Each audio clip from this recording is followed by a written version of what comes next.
We have been talking about a small town Christmas. That's what we looked at last week. We talked about how small Bethlehem was, yet how broken it was, and how Christ was born there to bring rescue to that small town of Bethlehem. And I talked to you about there are a few things that I just didn't know when I moved to Chandler that I was supposed to know. And then there were a few things that I just recognized along the way. And one of them is I didn't pay any attention to it until I had moved here, but that Chandler is a town with one red light. And it hit me one time. I was telling someone how to get to the church, and I said, if you're coming from Evansville, you take Morgan, you go through the red light, and after the red light, take your second left. And they said, how many red lights? And I said, just the one, just the red light in Chandler.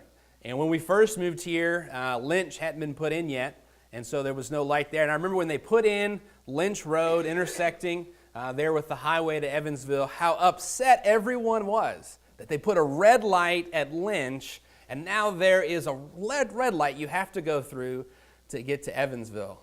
And just for fun, I looked up the distance between where I lived growing up, or I lived when I was a teenager in Virginia Beach, and Nicole's house. I made that trek many a time going to her house. That's about 9 miles. That's about the same distance from here in to Evansville. If you leave here, head to Evansville, you're going to hit 2 red lights to get to Evansville.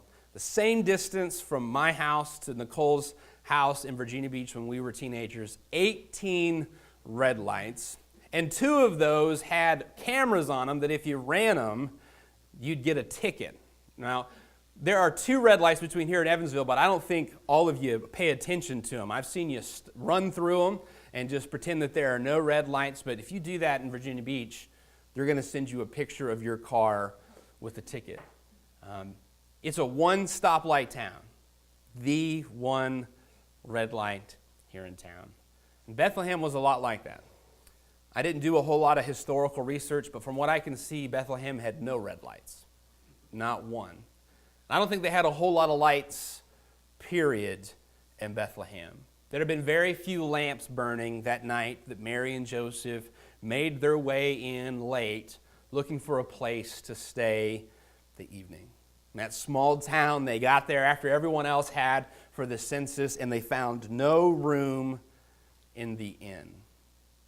The town was too small for all the people that had come. But in that small, dark town, and that evening where there was no room, a light dawned. And it was the greatest light the world has ever known. In that little small town where Mary and Joseph ended up in a stable and they had their child and laid him in a manger, Jesus was born, and he brought light to the world. And I want us to read about this light that showed up in Isaiah chapter 9 and verse 2. The people that walked in darkness have seen a great light. They that dwell in the land of the shadow of death, upon them hath the light shined. Skip down to verse 6.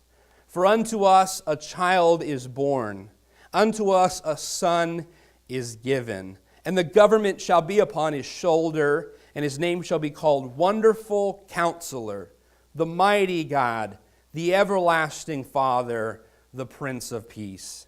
And of the increase of his government and peace there shall be no end, upon the throne of David and upon his kingdom, to order it and to establish it with judgment and with justice from henceforth even forever.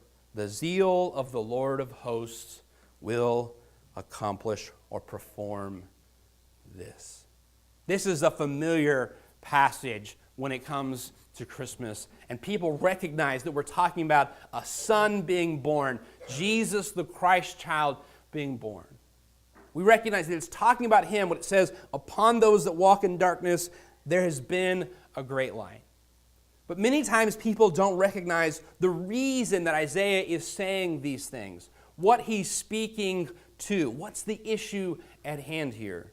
And we'll see that in chapter 8. If you would, jump back with me to chapter 8 and verse 22. And they shall look into the earth and behold trouble and darkness, dimness of anguish, and they shall be driven into darkness. What's going on?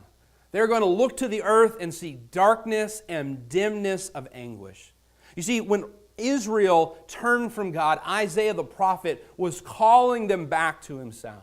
Last week we looked at the book of Micah, which was written around the same time, but to the southern kingdom of Judah. Isaiah is calling Israel, saying, there is impending doom coming upon you. You need to do something. But instead of turning to God, they turn elsewhere. Look back even a little bit further at verse 19. And when they shall say unto you, seek unto them that have familiar spirits, and unto wizards that peep and that mutter, should not a people seek unto their God for the living to the dead? To the law and to the testimony, if they speak not according to his word, it is because there is no light in them. And they shall pass through it, hardly bestead and hungry. And it shall come to pass, and when they shall be hungry, they shall fret themselves and curse their king and their God, and look upward. You see what's happening here is the people are in darkness. They have turned from God, and when they're called back and said, listen, there's catastrophe, there's calamity coming, instead of turning to God, they turn to those with familiar spirits. Those with familiar spirits would be like a medium. Someone who tells you, I can connect to those on the other side for you. I can help you speak to the dead. Wizards, sorcerers, people say, I can tell you your fortune. I can tell you what the future holds. Now back then they didn't have a 1-900 number that you could call and give them your money, but all the same. They said, come and give me your money, and I'll tell you what the future holds in my crystal ball, or in these tea leaves, or in this fortune. And God says, I've called to you, and instead of turning to me, you've gone to these wizards and these sorcerers. Your way of getting out of the dark is to plunge headlong into deeper darkness. And so the people are lost in this darkness. The people are lost in this place where there is no light. And where do they look? Verse 22 said, they look to the earth and they find more dimness and darkness. They're in the dark and they're driven to the dark. You say, Pastor, I don't know that what you're talking about is me. I don't go to a whole lot of fortune tellers. Good for you. But what about verse 21? Verse 21 says, they'll be hardly bestead and hungry, and they'll not remember God. But when they face difficulty, tribulation, punishment, they will remember their God and their King to curse them. I don't know about you, but that hits me smack dab between the eyes, that it's when things go wrong that I remember God. It's when things are starting to fall apart that I call out to God.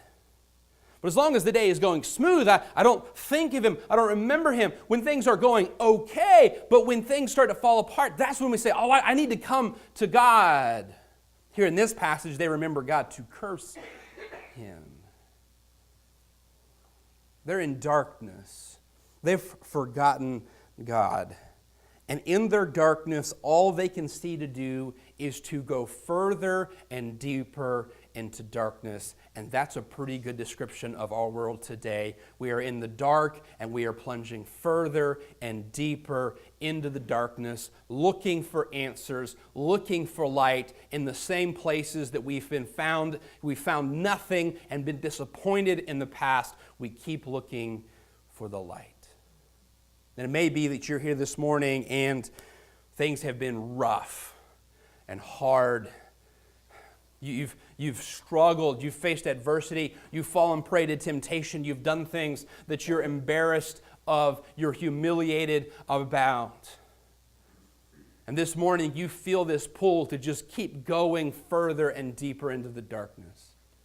You know that it's disappointed you again and again, but you see no other way than to just go further in what you've been doing, to dive deeper and deeper. I hated to see a few weeks ago that Hamilton was in the news for reasons of controversy, because I've read some of the lines from this musical about Alexander Hamilton's life, and they're quite poetic. In one song, which is about the loss of their son Philip, way too young, there's these powerful lyrics that speak of, I'm so deep that words fail. I'm so deep that it seems easier to swim further down. And when people find themselves in despair and deep darkness, there is this temptation to just plunge further down into the deep. Friend, don't do that this morning. Don't plunge further into the deep. Let me encourage you to instead turn to the light. Turn to the light. You see, what happens here in our world many times is that we think, well, there is this light around me. That if I can just find the right help, if I can just find the right cure, if I can just find the right pill, if I can just find the right counselor, if I can just find the right advice, then I'll find my way into the light. And we live in a modern day of many cultural advancements. We live in a day where the cities have many lights. And the cities have many advancements. And the cities offer us all of these different options to our problems. Friend, I want you to realize that even in a city of many lights, none outshine the light of Christ. Isaiah said in verse 22, "They shall look into the earth and behold trouble and darkness and dimness of anguish." That's what we find when we look down and around. More darkness, more dimness, more anguish, more heartache. Do you have a person in your family that has a natural remedy for everything? That no matter what ails you, like you just need to eat these beans or drink this tea or rub this thing on you? They have this natural remedy. You know, some natural remedies work. But there is no natural remedy for what ails us. It may be that in your family you have the opposite, that you have this tendency to medicate every problem, that there is a synthetic answer, there's a chemical answer to every problem. That's just another form of a natural answer. Isaiah says, you look to the earth and you only find more darkness and dimness. You see, friend, there is no natural answer to our problem. There is only a supernatural solution to our issue. No natural remedy for your soul. Only a supernatural solution that can speak to the needs that we have. Isaiah says, you are in darkness and you are looking for the light, and all you're finding is more darkness, more dimness. Tim Keller points out in his book, Hidden Christmas, which I recommend highly, that the world is dark and dim because not only is there evil, such as violence and injustice, abuse of power, homelessness, refugees fleeing oppressions, family ripped apart, grief. All that was present in Jesus' day when he arrived, and it's all present today. And there is this darkness because there's evil. But there's also darkness because in addition to evil, there is also an ignorance of how to deal with evil. Not only do we have this evil all around us in our world today, we do not have knowledge of how to deal with it. Our culture, our world has made leaps and bounds in advancement in science and technology, but we still have not found a solution to the brokenness of the human heart. Our world has only become more complex and more violent, more politically unstable, because there is no natural remedy to the supernatural problem that we have. Our world is dark because it is evil and because it is ignorant. It is ignorant of how we can solve this problem. We solve some incredibly complex problems and we've cured diseases, but we have not solved the most common problem or solved the most pervasive human condition, and that is the broken heart, the sin nature. Keller points out, he gives an illustration of what he's talking about. He says, Václav Havel was the first president of the Czech Republic. He had seen the absolute lack of answers that communism had. And his country was now going to be freed from communism and was going to be a capitalistic society. But he could see that while communism was this evil and capitalism was a step in the right direction, that capitalism would not have all of the answers. And he said this, "Pursuit of the good life will not help humanity save itself, nor is democracy alone enough, and turning to and seeking of God is what is needed. The human race constantly forgets He is not God." The answer is not here. If we look to the earth, we will only find more darkness and dimness of anguish. If we look around or we look within, it only gets darker. There is nothing darker than the unredeemed human heart. If we look within or we look around, we will only find more darkness. So the message of Christmas is not look at this beautiful story and find hope. The message of Christmas is not look deep within your heart at the love that you have for your family and friends and have hope. The message of Christmas is not look at the hope of generosity and kindness and have hope. No, the message of Christmas is God has come from other places, from without, from heaven to our world, to our darkness, to bring us the light. That's the message of Christmas. He's come into our darkness. He's come from without to be among us. And when He does, by His very nature, Christ scatters the brokenness like light scatters the darkness. How incredible it is that the fastest thing that we know of is light. The speed of light. And what is it that Christ compares Himself to? The light that scatters the darkness. And this light does not spring up from Bethlehem or from Israel. Rather, it dawns upon them. It comes from someplace else. Everywhere we can look in this world, we will not find the light that we need. It comes from the next world. It is otherworldly. We need the light, and we cannot manufacture it. We can't find it within. We can't create it. We can't come together and build it. It is something that God must pour upon us. We are not able to light the darkness, only Christ is. The answers to the world's problems came from the outside in. It came from far away to be near to us. And that's what we're celebrating. We're celebrating the light coming to us. And I think the reason that Christ chose Bethlehem is that no one could say, powerful, mighty Bethlehem has saved us. Or powerful, mighty Bethlehem has given light and knowledge and a power to the world. No, it was Christ coming to Bethlehem. It was unmistakably, obviously, it was Him coming to us. This Sunday's a little different for me. I drove to church today. I didn't walk because we no longer live across the street. We've moved. And the house that we've been working on for the last several months is not done, but we're living in it. There's a difference. I've been told I'll never be done. But it was ready for us to move in. One of the things that I had to do while working on this house often was go into the crawl space. Crawl into the crawl space. You know what I made sure every time I went into the crawl space? A light. Because no matter how hard I try, I cannot make it lit down there by myself. I've got to bring the light with me. There are no light switches down there.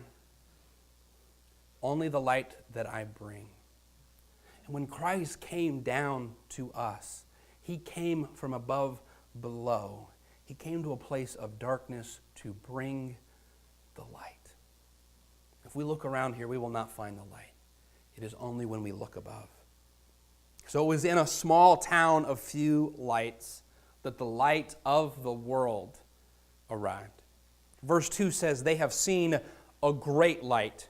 And a few verses later, he says, His name shall be called Wonderful Counselor, the Mighty God, the Everlasting Father, the Prince of Peace. And of the increase of His government and His peace, there shall be no end.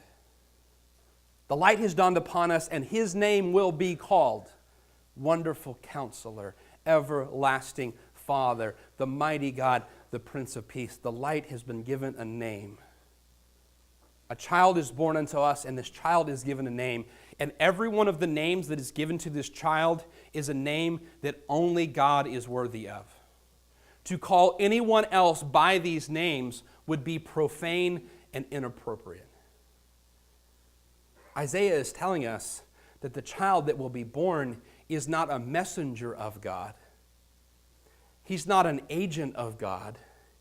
He is God. That the baby born in a stable and placed in the manger is worthy to be called the Everlasting Father, the Mighty God. Think about that. This little baby in the manger, it is appropriate to call him God the Father, the Everlasting One. He's the mighty God because he created everything. The entire universe, all matter, everything that exists because he caused it to exist. Have you thought about that? Have you thought about all of the people that they are because God caused them to be? How many people is that? That's a lot of people. All of these people with different desires and aspirations and fears. That's a lot of people. I just drove past Eastland Mall this past week and I got stressed out from all of the people that are there. I didn't go in. But the crowds of people in the stores, I try to avoid the east side all of December if I can because the traffic becomes gridlock. And we're just one little place in this world. And there are all of these people, and who caused them to be? God caused them to be. He's the everlasting Father, Father of all, and he has no end. You know, every time I went down in that crawl space, you know what I was afraid of? I was afraid I was going to get to the far end of the house and the flashlight was going to die. That's what I was afraid of. I remember one time I was underneath the house and it started to get dim. You know how a flashlight warns you it's about to die? And I was like, nope, we're done. I'm out of here. The light that arrived in Bethlehem is everlasting. Of the increase of his government and peace, Isaiah says, there will be no end. The batteries are never going to run out on the light that God sent us. He's the Prince of Peace. He's a prince that's come to unite all people, but not through a great military campaign, but rather through forgiveness and sacrifice and kindness. He's a prince who will unite all of us in peace through peace. He's also the wonderful counselor, and we'll talk about that just in a moment. He is this amazing, incredible light. And as we gather and we worship, we are moved at how incredible of a light he is. But for some, the light is too bright and it's harsh. We took the kids to see some Christmas lights this week. We were headed somewhere. I knew of a place here in Chandler. If you don't know of Adams Farm and Edwards Road, just north of Chandler, you need to take your family by there one evening. It's incredible. We took the kids by there, and they're oohing and awing, looking at the lights, and they're so pretty. And then I turned to look ahead of me, and the car coming at me has its brights on. And so I go from looking at these beautiful displays of Christmas lights and sceneries to looking into this harsh light, and I have to put my hand in front of my eyes so that I can see to keep driving. For some people, when they look at the light of Christ, it's too harsh and it's too bright because it is the great light of the world. And friend, you need to realize this morning that Jesus is not just a pretty display of lights at Christmas. He is this all-consuming, overpowering light that scatters all darkness. And that means that his light is harsh at times. That means that his light shows us some things in the dark that we didn't want to see. That means that his light shows us some things deep within that no light had fallen on before, that when we look at them in the light of day, we say, oh, I didn't know that was there. I'm ashamed that that is there. Keller said, if Jesus Christ is really mighty God and everlasting Father, You can't merely like him. In the Bible, people who actually saw and heard Jesus never reacted indifferently to him. They always reacted by being terrified of him or hating him or loving him. It's not this indifference. And the light of Christ is not a light that we can look at and say, oh, that's nice. It's a light that we must react to. It's a light that we must be terrified of or run towards. It isn't a light that we just like.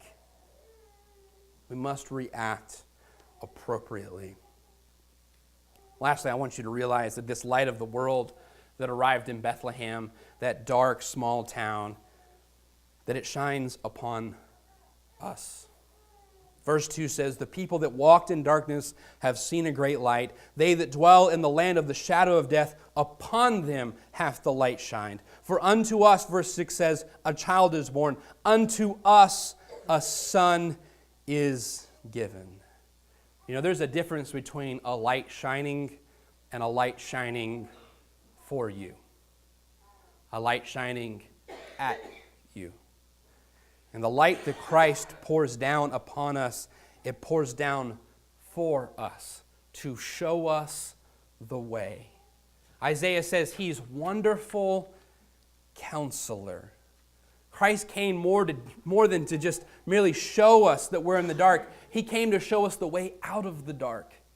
He came to show us the way forward. That's what a counselor does. A good counselor gives us advice to show us the way out of our issues and problems.